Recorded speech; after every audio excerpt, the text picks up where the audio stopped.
Hey guys, Travis here, Dutter's Dirt Bikes. So I have here the forgotten fuel filter that everyone forgets to replace on the Husqvarna and KTMs. This is actually the in-tank fuel filter. You should replace these about every 40 or 50 hours or so. So this will be my second one I'm putting in this bike.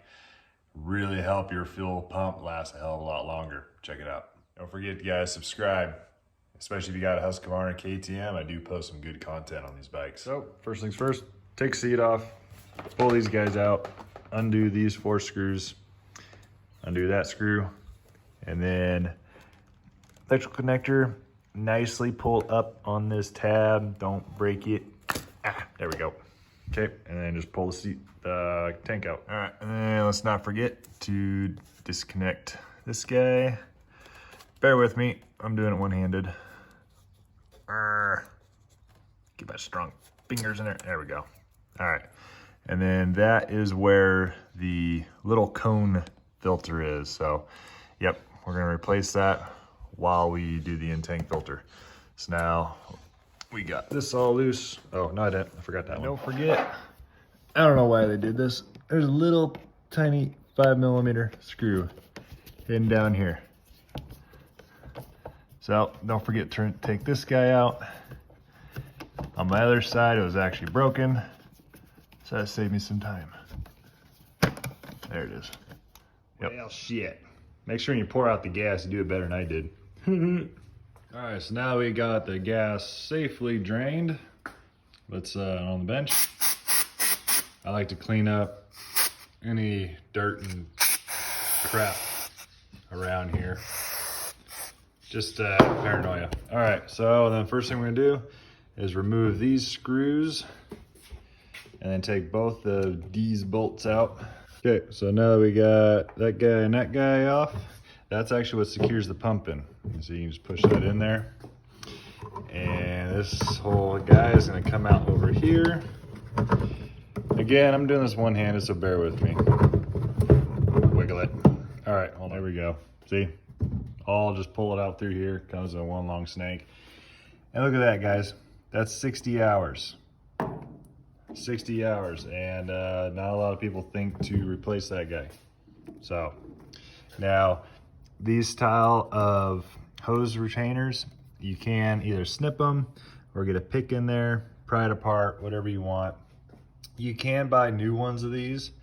You just want to make sure you use the crimping tool. That's what I did last time. And there it is. There's the new one installed. So no, do not use hose clamps because this is too small of a hose for these clamps. And you see this is a wide gap, so you're not going to get a good crimp on those. So don't use those. Thought I'd try, but nope. And yes, these are one-time use. Even if you're super careful and are able to spread just the crimp part, you know, on my dirt bike where I go out and ride, I don't want to risk it. So you will need to get some new ones of these. They do sell them at auto parts stores, Napa, O'Reilly's, whoever you want to use. And then there is a proper crimp tool. If you don't have it, you can roll the dice and try with these. I might try it because my good tools are at work. So I might try these. Okay. Now, so they look like crimped on there. Don't recommend using these at all. I recommend buying the right tool, but you know, fuck it.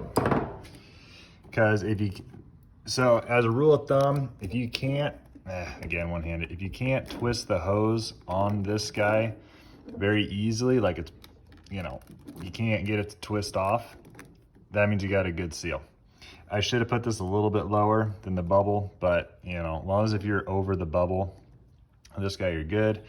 Also, guys, make sure to inspect these hoses as well, because anything plastic can crack and break and suck in air. But looks like we're good. So next what we're gonna do, there's a little screen filter. Again, even the kits on eBay, they do include this little screen. Might as well do it while we're in here. So now these can be a little tricky. You might need four or five different sets of hands. We're gonna push on these tabs while we're pulling this casing out. Okay, so now we squeak this cap off with those tabs.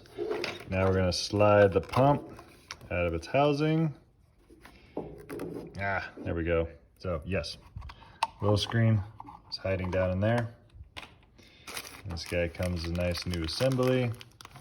So then we're gonna pop this guy off nicely and then replace it with the new one.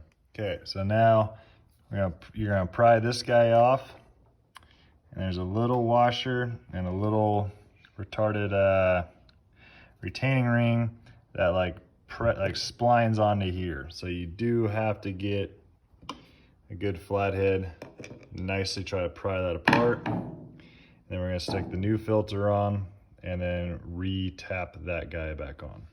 Okay, so once you put that guy back on there, what I did is I took a socket at the end, grab this part by hand, and then just press and wiggle that little bastard on there.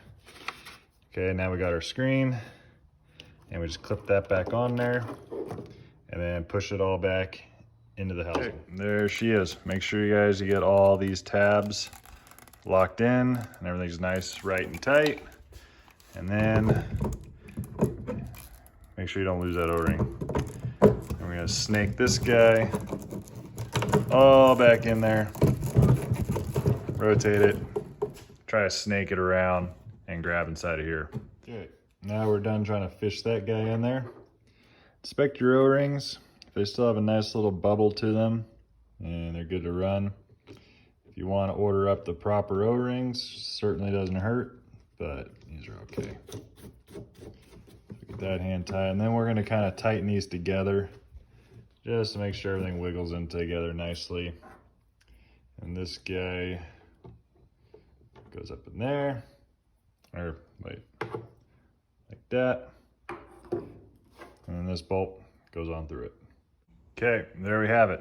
These guys are both nice and tight.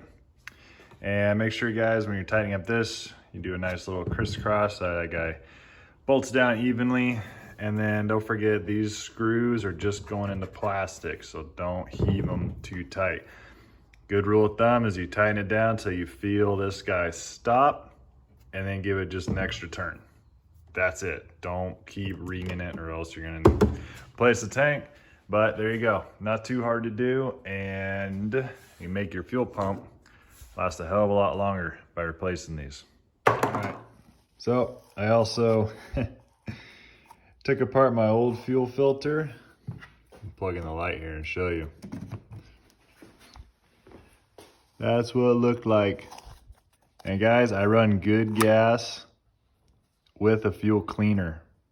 So I'm not running cheap gas. And that's what it looks like after 50 hours.